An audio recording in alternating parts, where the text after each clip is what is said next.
मागच्या 24 तासामध्ये असा काही वेगळा बदल घडलेला नाही आहे. सगळं जग शांत आहे आणि आता सगळ्यांच्या नजरा या शुक्रवारकडे लागलेल्या आहेत. स्वित्झर्लंडमध्ये जर ॲग्रीमेंट साईन झालं इराण आणि अमेरिकेचं, इफ एव्हरीथिंग गोज वेल, या 48 तासामध्ये, तर कदाचित नवीन अध्याय लिहिला जाईल. जर कुठे काही गडबड झाली आणि शेवटच्या क्षणी करारामध्ये कोणाचं मत बदललं, डोकं फिरलं, तर कदाचित it can be a new beginning.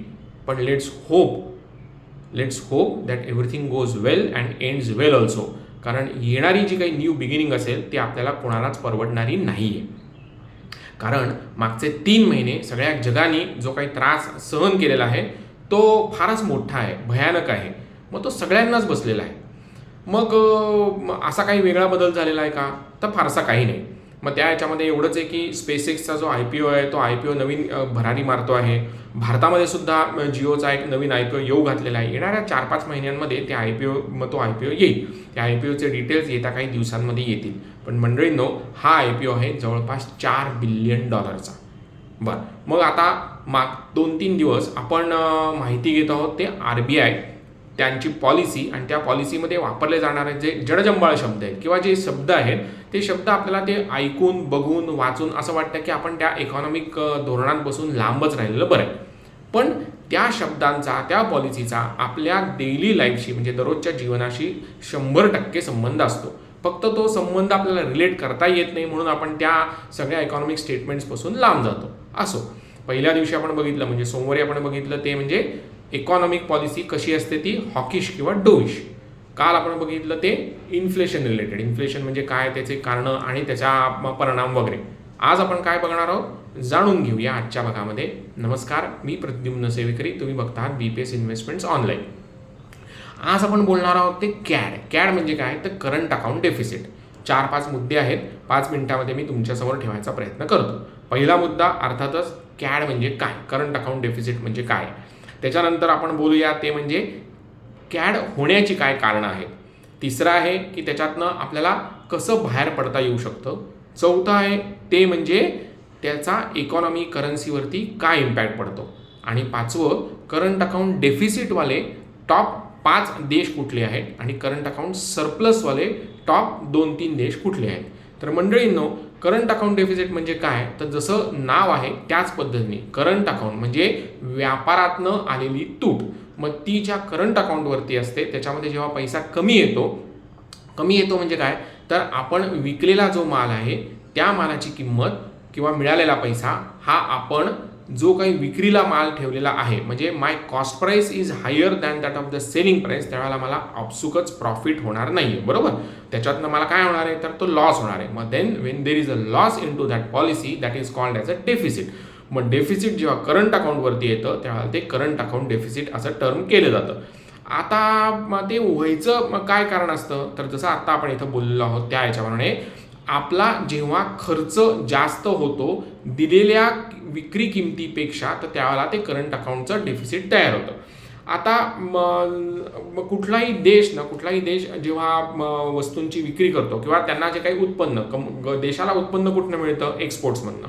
मग आता एक्सपोर्ट्सच्या याच्यामध्ये काय दिलं जातं तर 2 गोष्टी दिल्या जातात. पहिलं असतं ते म्हणजे गुड्स म्हणजे वेगळ्या प्रकारचे इंजिनिअरिंग गुड्स असतील किंवा मग ॲग्रिकल्चर गुड्स असतील किंवा तत्सम त्यायोगे. दुसरं काय असतं तर ते म्हणजे सर्व्हिस. आता सर्व्हिसमध्ये बघा, सर्व्हिसमध्ये आहे इन्फॉर्मेशन टेक्नॉलॉजी म्हणजे सॉफ्टवेअर रिलेटेड. दुसरं आहे ते म्हणजे IT ES रिलेटेड. आणि तिसरं येतं तर ते म्हणजे कन्सल्टिंग रिलेटेड. आता या 3 याच्यातनं जेव्हा पैसा आपल्याकडे येतो तर त्यावेळेला तो एक्सपोर्टचा सरप्लस असा म्हणून तयार होतो. ओके, आता या ह्याच्यातनं देशातला जो काही खर्च आहे तो खर्च भागवण्यासाठी इम्पोर्ट पण करावा लागतो. मग हा इम्पोर्ट जेव्हा जास्त होतो आणि आपण जे काही विकतो आहोत तर त्या विक्रीतून जेव्हा पैसा कमी येतो तर त्यावेळेला त्याला करंट अकाउंट डेफिसिट असं म्हटलं जातं. आता हे कमी करण्याचं काही आहे का, तर नक्कीच कमी करता येऊ शकतं. कधी, कसं, तर ते म्हणजे जेव्हा एखादा देश व्हॅल्यू ॲडेड सर्व्हिसमध्ये जातो आणि नॉर्मल 4 चौघांमध्ये जी काही मिळणारं उत्पादनं आहेत ती विक्री करायच्या ऐवजी स्वतःची व्हॅल्यू चेन हळूहळू करत वरती नेतो, तर त्यावेळेला तो देश इझिली नॉन रिप्लेसेबल होऊ शकत नाही. याचं उदाहरण कोणाचं आहे? चीनचं. कसं काय? तर जगाच्या टोटल एक्सपोर्ट्सपैकी 32-33% हा चीनचा वाटा आहे. ओके, त्या याच्यातला, आणि ही आकडेवारी अधिकृत आहे आणि ही वर्ल्ड बँकेच्या रिपोर्टनुसार आहे. त्यामुळे you can vouch it or you can go head with this figures. मग या याच्यामध्ये त्यांचा जो काही व्हॅल्यू ॲडेड एक्सपोर्टचा वाटा आहे आउट ऑफ 32 or 32%, तर तो जवळपास 7 ते 8% आहे. त्यामुळे China is not easily replaceable as far as the world supply chain is concerned. Okay, मग आता हे आपल्या डेली लाईफला कसं निगडीत येतं? तर असं धरून चला, एक कुटुंब आहे, त्या कुटुंबामध्ये 4 जण राहतात, म्हणजे नवरा, बायको आणि 2 मुलं. मुलं म्हणजे मुलं और मुली आयदर ऑर. मग त्या ह्याच्यामध्ये त्यांना मिळणारं उत्पन्न कुठं नाही? पगारात नाही. पगारातनं मिळणार आहे. आता त्याच्यातनं त्यांचा पगार अथवा व्यवसाय, त्याच्यातनं त्यांना उत्पन्न मिळतं. आणि त्यांचा खर्च कुठला आहे? तर मग ते दररोजचं जे काय लागण्यासाठी जे काही भाजीपाला आणि बाकीच्या गोष्टी असतील ते आहे. ते भाड्याने राहत असतील तर भाडं आहे, पेट्रोलचा खर्च आहे, चहा पाण्याचा खर्च आहे, कपड्यांचा खर्च आहे, वगैरे वगैरे, हॉटेलिंगचा खर्च आहे, ट्रिपचा खर्च आहे. मग आता या याच्यामध्ये त्यांचा हा खर्च त्यांच्या पगारापेक्षा किंवा जर का त्यांच्या व्यावसायिक उत्पन्नापेक्षा जास्त असेल तर त्यावेळेला त्यांना डेफिसिट होतं. मग ते जसं देशाचं करंट अकाउंट डेफिसिट तसं यांचं डेफिसिट. मग हा खर्च इंडिव्हिज्युअल कसा भरून काढतो? तर तो क्रेडिट कार्डच्या याच्यावरती. मग क्रेडिट कार्डचे हप्ते का थकत जातात? तर याचं हे कारण. मग देश काय करतं? तर देशाच्या याच्यावरती तो काय? तर ते म्हणजे वेगळ्या प्रकाराने परकीय भांडवल आकर्षित करण्याचा प्रयत्न करतात. मग त्या केसमध्ये जेव्हा स्टॅटिस्टिक्स काय सांगतं की इकॉनॉमिक कंडिशन ही खराब आहे, खराब असताना त्या चलनाचं जे मूल्य आहे ते मूल्य हळूहळू कमी होणार आहे.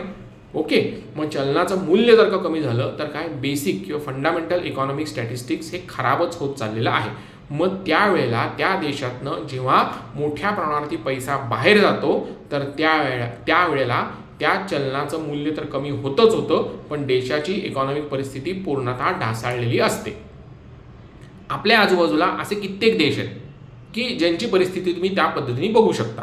मग आता जर का आपल्याला स्वतःला या करंट अकाउंट डेफिसिटमधून बाहेर यायचं असेल तर मगाशी जसं म्हणलो तसं व्हॅल्यू चेन या याच्यामध्ये ना धीरूभाई अंबानींनी एक चांगला शब्दप्रयोग नाही म्हणता येणार, पण त्यांनी एक सांगून ठेवलं होतं की out of ABC Reliance industry should always be into A and B of the suppliers, कारण त्यावेळेला मी कधीही इझिली रिप्लेसेबल होऊ शकणार नाही.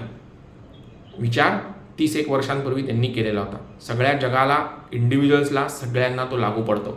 आता या करंट अकाउंट सरप्लसवाले जे देश आहेत ना, त्यांच्यातला पहिला ऑब्व्हियसली चायना आहे. कारण मगाशी म्हटलं त्याप्रमाणे जगातली जवळपास 33% सप्लाय चेन त्यांच्याकडे.